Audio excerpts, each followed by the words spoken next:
Hello दोस्तों, मैं हूं अनूप और आप सब लोग देख रहे हैं ग्लोबल कॉन्फ्लिक्ट। दोस्तों, एमएमआरसीए 2.0 टेंडर को लेके एक बहुत बड़ा खुलासा हाल ही में chief of defence staff general Bipin Rawat की तरफ से किया गया। जनरल बिपिन रावत के इस बयान के बाद अंदाजा लगाया जा रहा है कि इंडियन एयरफोर्स अब एमएमआरसीए 2.0 टेंडर के तहत 114 फाइटर एयरक्राफ्ट फॉरेन कंपनियों से नहीं बल्कि मेक इन इंडिया के तहत इंडिया से ही खरीदेगा। मतलब इसमें संभावनाएं अब तेजस एयरक्राफ्ट का बढ़ चुका है, जबकि इस टेंडर में शामिल हुए हर एक विदेशी कंपनियों के लिए अब संभावनाएं लगभग खत्म हो चुका है। 114 फाइटर एयरक्राफ्टों के टेंडर को इशू करने के 2 साल बाद इंडियन एयरफोर्स के तरफ से फिर से एक बार इंडिजीनियस फाइटर एयरक्राफ्ट की तरफ अपना फोकस लाया गया। Chief of defence staff general Bipin Rawat की तरफ से हाल ही में एक इंटरव्यू देते हुए बताया गया है कि इंडियन एयरफोर्स की तरफ से फाइनली अपने कैपेसिटी को बिल्ड करने के लिए इंडिजीनियस फाइटर एयरक्राफ्ट तेजस के ऊपर फोकस किया गया है और तेजस इंडियन एयरफोर्स के डिप्लीटिंग स्ट्रेंथ को रोकने के साथ साथ एयरफोर्स के स्ट्रेंथ को मजबूत भी करेगा। उन्होंने अपने बयान में यह भी बताया है कि 40 तेजस मार्क 1 के अलावा इंडियन एयरफोर्स के लिए 83 तेजस मार्क 1 एयरक्राफ्टों को $6 बिलियन की लागत से खरीदा जाएगा। जनरल बिपिन रावत को जब एयरक्राफ्टों के स्टेटस के बारे में पूछा गया तो उन्होंने अपने बयान में बताया इंडियन एयरफोर्स की तरफ से अपने फोकस को एलसीए की तरफ लाया जा रहा है। और जब उन्हें ग्लोबल टेंडर के ऊपर पूछा गया तो उनका कहना था कि एयरफोर्स के मुताबिक इंडिजीनियस एयरक्राफ्ट की तरफ फोकस बहुत ही अच्छा डिसीजन है और इंडिजीनियस एयरक्राफ्ट काफी बेहतर है।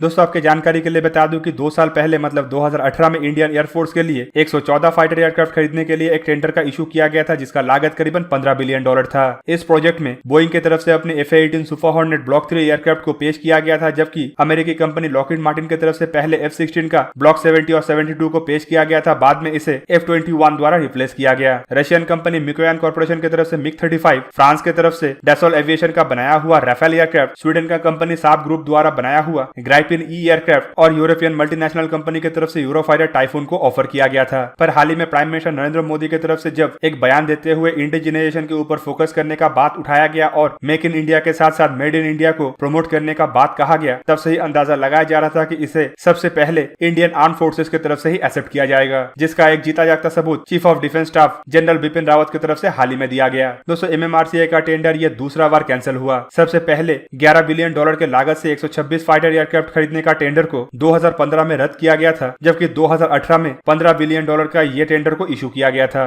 दोस्तों, इस टेंडर के तहत इंडियन एयरफोर्स के लिए जो फाइटर एयरक्राफ्ट खरीदा जाना था उसमें से 85% एयरक्राफ्टों को इंडिया में ही मैन्युफैक्चर करना था, जबकि बाकी के 15% एयरक्राफ्टों को ओरिजिनल इक्विपमेंट मैन्युफैक्चरर से डायरेक्ट इंपोर्ट किया जाना था। और दोस्तों, एयरफोर्स की तरफ से इंडिजीनाइजेशन के ऊपर फोकस करने का जो प्राइम मुद्दा है वो है महामारी के चलते हुए इकोनॉमी के ऊपर से दबाव को कम करना। मतलब अगर फॉरेन कंट्री से फाइटर एयरक्राफ्टों को खरीदा जाता है तो एक बहुत बड़ा अमाउंट इंपोर्ट और एक्सपोर्ट ड्यूटी के ऊपर चला जाएगा, जिससे ज्यादातर पैसा वेस्ट हो जाएगा। पर अगर यही पैसे को इंडियन एयरफोर्स के लिए इंडिजीनियस फाइटर एयरक्राफ्टों के ऊपर इन्वेस्ट किया जाए तो कम पैसे में ज्यादा से ज्यादा फाइटर एयरक्राफ्टों को इंडियन एयरफोर्स में इंडक्ट करना संभव हो पाएगा। इसके अलावा अगर इन एयरक्राफ्टों को बड़े संख्या में इंडियन एयरफोर्स में इंडक्ट किया जाता है तो इससे फॉरेन कंट्रियों में भी एयरक्राफ्टों का एक्सपोर्ट का संभावना बढ़ जाता है। जब किसी देश की तरफ से ऑब्जर्व किया जाएगा कि इंडियन एयरफोर्स द्वारा तेजस एयरक्राफ्टों को बड़े संख्या में इस्तेमाल किया जा रहा है और इन एयरक्राफ्टों का खासियतों के बारे में उन देशों को पता चलेगा, तब तेजस एयरक्राफ्टों का ऑर्डर भी बड़े संख्या में मिलना शुरू हो जाएगा। तो कुल मिला के इकोनॉमी को सपोर्ट करने के लिए एयरफोर्स की तरफ से एक बहुत बड़ा डिसीजन लिया जा रहा है, जिसमें माना जा रहा है कि एमएमआरसीए टेंडर के तहत जो फॉरेन कंट्रियों से फाइटर एयरक्राफ्टों को खरीदा जाना था उसे मे भी रद्द करके इंडियन एयरफोर्स इंडिजीनियस फाइटर एयरक्राफ्टों की तरफ अपना फोकस कर सकता है। और दोस्तों, इसके अलावा घरेलू डिफेंस प्रोडक्ट के ऊपर हाल ही में जो एक्सपीरियंस इंडियन आर्मी को हासिल हुआ है वो भी काफी संभावनाओं को जता रहा है। इंडियन आर्मी के मुताबिक इंडिया में बना हुआ आर्टिलरी गन और एयर डिफेंस सिस्टम दुनिया के देशों से खरीदा हुआ सिस्टमों के तुलना में काफी बेहतरीन है और इंडियन एयरफोर्स और आर्मी में बड़े संख्या में इंडिया में ही बना हुआ एयर डिफेंस सिस्टमों का इस्तेमाल किया जाता है। इसके अलावा इंडिया में ज्यादातर एमुनेशनों को भी प्रोड्यूस किया जा रहा है, जिसे बड़े संख्या में इंडियन आर्मी और एयरफोर्स के साथ साथ नेवी द्वारा भी इस्तेमाल किया जाता है। दोस्तों, आपके जानकारी के लिए बता दूं कि हाल ही में तेजस एयरक्राफ्ट का मार्क 2 वर्जन को लेकर भी बड़ा खुलासा किया गया था, जहां पे कहा गया था कि इन एयरक्राफ्टों का mark 2 version medium wait fighter होगा, ना कि एक लाइट वेट फाइटर होगा, जिसमें ज्यादा क्षमता और ज्यादा रेंज के साथ साथ ज्यादा हथियार ढोने का क्षमता भी होगा और एडवांस इन एवियोनिक्स के साथ साथ कुछ एडवांस फीचर्स को भी इन एयरक्राफ्टों में जुड़ा जाएगा। दोस्तों, आपके जानकारी के लिए बता दूं कि मार्क 2 एयरक्राफ्टों का पहला उड़ान 2022 में होना संभव है, जबकि 123 मार्क 1 एयरक्राफ्टों के बाद इंडियन एयरफोर्स में बड़े संख्या में मार्क 2 एयरक्राफ्टों को शामिल किया जाएगा। इसके अलावा इंडियन एयरफोर्स के लिए और नेवी के लिए हिंदुस्तान एरोनॉटिक्स लिमिटेड की तरफ से तेजस एयरक्राफ्ट के बेस पे ओमनी रोल फाइटर एयरक्राफ्ट और ट्विन इंजन तेजस एयरक्राफ्टों के ऊपर भी काम किया जा रहा है। 4th जनरेशन और 4++ जनरेशन के फाइटर एयरक्राफ्टों के अलावा हिंदुस्तान एरोनॉटिक्स लिमिटेड डीआरडीओ और एडीए की तरफ से 5th जनरेशन फाइटर एयरक्राफ्टों के ऊपर भी काम किया जा रहा है, जिसका पहला उड़ान 2024 में होना संभव है। तो कुल मिला के अब इंडिजिनस प्रोडक्ट के ऊपर भी इंडिया की तरफ से बड़े ध्यान दिया जा रहा है ताकि फॉरेन कंट्रियों में पैसे को वेस्ट ना किया जाए और स्वदेशी टेक्नोलॉजी का ही इस्तेमाल करते हुए इंडियन एयरफोर्स, आर्मी और नेवी को मजबूत करने के साथ साथ अपनी इकोनॉमी को भी मजबूत किया जाए। तो दोस्तों, आप लोगों को क्या लगता है कि इंडियन एयरफोर्स की तरफ से लिया गया ये डिसीजन फ्यूचर में भारत के लिए कितना महत्वपूर्ण होने जा रहा है? कमेंट करके जरूर बताइए। साथ ही साथ ऐसे ही वीडियो को देखने के लिए मुझे इंस्टाग्राम, ट्विटर और फेसबुक में सपोर्ट कीजिए और अगर आप लोगों को ये वीडियो अच्छा लगा हो तो इसे लाइक कीजिए, अपने दोस्तों के साथ शेयर कीजिए और मेरे चैनल को सब्सक्राइब करना मत भूलिएगा और सब्सक्रिप्शन बटन के साइड में बना हुआ बेल आइकन को भी प्रेस कर दीजिए और मेरा वीडियो देखिए सबसे पहले। जय हिंद।